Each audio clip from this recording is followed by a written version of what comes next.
అధికార యంత్రాంగం మొత్తానికి ముఖ్యంగా ఈరోజు ప్రజాపాలనలో 5192 మంది ఉద్యోగ నియామక పత్రాలు పొందేటువంటి లబ్ధిదారులకి వారి కుటుంబ సభ్యులకి ఉద్యోగాలు పొందుతున్నటువంటి మీ అందరికీ అభినందనలు తెలియజేయడానికి ఇక్కడికి వచ్చేసినటువంటి శ్రేయోభిలాషులకి పాత్రికేయ మిత్రులకి అందరికి కూడా ముందుగా నా హృదయపూర్వకమైనటువంటి నమస్కారాలు తెలియజేస్తా ఉన్నాను. మిత్రులారా, ఇందిరమ్మ రాజ్యం ఇదే లాల్ బహదూర్ స్టేడియంలో 7వ తారీఖు నాడు నుంచి ప్రమాణ స్వీకారం చేసిన మొదటి రోజు నుంచే ఏ ఉద్యోగాల కోసం అయితే తెలంగాణ రాష్ట్రాన్ని తెచ్చుకున్నామో గత 10 ఏళ్ళు ఉద్యోగాలు రాక ఇబ్బంది పడతా ఉన్నటువంటి పరిస్థితిని గమనించినటువంటి మీ అందరికీ మాటిచ్చినటువంటి కాంగ్రెస్ పార్టీ ప్రభుత్వం వచ్చిన దగ్గర నుంచి ఈనాటి వరకు పెద్ద ఎత్తున ఉద్యోగాల జాతర నిర్వహిస్తూ ఉంది. ఇప్పటికే కేవలం 3 నెలలు కూడా కాలేదు.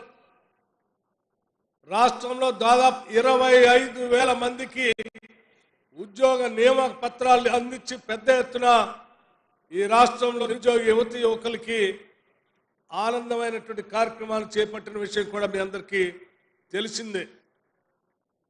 ప్రతి వారం ఏదో రకమైనటువంటి ప్రభుత్వ ఉద్యోగాలకు సంబంధించిన నియామక పత్రాలు ఈ రాష్ట్ర ప్రభుత్వం అందిస్తూనే ఉంది. గతంలో సంవత్సరాల తరబడి నిరుద్యోగ యువతి యువకులు ఉద్యోగాల కోసం కొట్లాడుతుంటే కూడా కనీసం ఆ ఉద్యోగాల సంగతి ఏందని ఒక రిప్రజెంటేషన్ ఇవ్వడానికి కూడా సమయం ఇవ్వనటువంటి ఆనాటి ప్రభుత్వాలు ఈనాడు ప్రభుత్వం వచ్చిన దగ్గర నుంచి ఉద్యోగ నియామక పత్రాలు ఒక జాతరలాగా చేస్తూ ఉంటే చూసి ఓరవలేక ఈ ప్రభుత్వాన్ని విమర్శించే పనే పెట్టుకొని ప్రతిరోజు ఏదో ఒక విమర్శ చేస్తూ ముందుకు పోతా ఉన్నారు. వారందరికీ నేను ఒకటే మాట చెప్పదలుచుకున్నాను. మీరు ఎన్ని విమర్శలు చేసినా ఈ రాష్ట్ర ప్రభుత్వాన్ని కానీ ముఖ్యమంత్రిని కానీ లేకపోతే మంత్రివర్గ సహచరులు కానీ మీరు ఎన్ని దూషణలు చేసినా మేము మాత్రం నిబద్ధతతో సంకల్ప బలంతో ఈ రాష్ట్రంలో ఏ హామీలైతే ఇచ్చామో ఆ హామీలన్నింటినీ కూడా తూచా తప్పకుండా అమలు చేస్తాం. మా అమలు చేసే కార్యక్రమానికి మీ విమర్శలు ఎట్టి పరిస్థితిలో మాకు అడ్డంకి కానే కాదని మాత్రం ఈ సందర్భంగా స్పష్టంగా చెప్పదలుచుకున్నాం. మీ దగ్గర 1,000 కోట్ల రూపాయలు ఉండవచ్చు.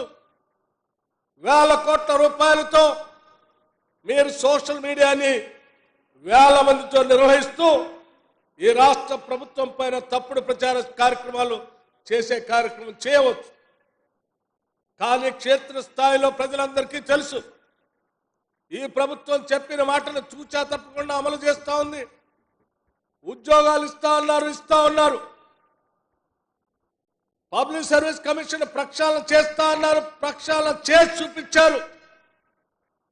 ప్రక్షాళన చేసి చూపించడమే కాదు, ఉద్యోగాలకు సంబంధించిన నోటిఫికేషన్ ఇస్తా అని చెప్పారు, ఇస్తా ఉన్నారు. 10 ఏళ్ల పాటు గ్రూప్ 1 సంబంధించిన ఒక్క నోటిఫికేషన్ కూడా ఇచ్చి రిక్రూట్మెంట్ చేయనటువంటి ఆనాటి ప్రభుత్వం 10 ఏళ్ల పాటు అనేక యూనివర్సిటీలో వయసు అయిపోయినప్పుడు కూడా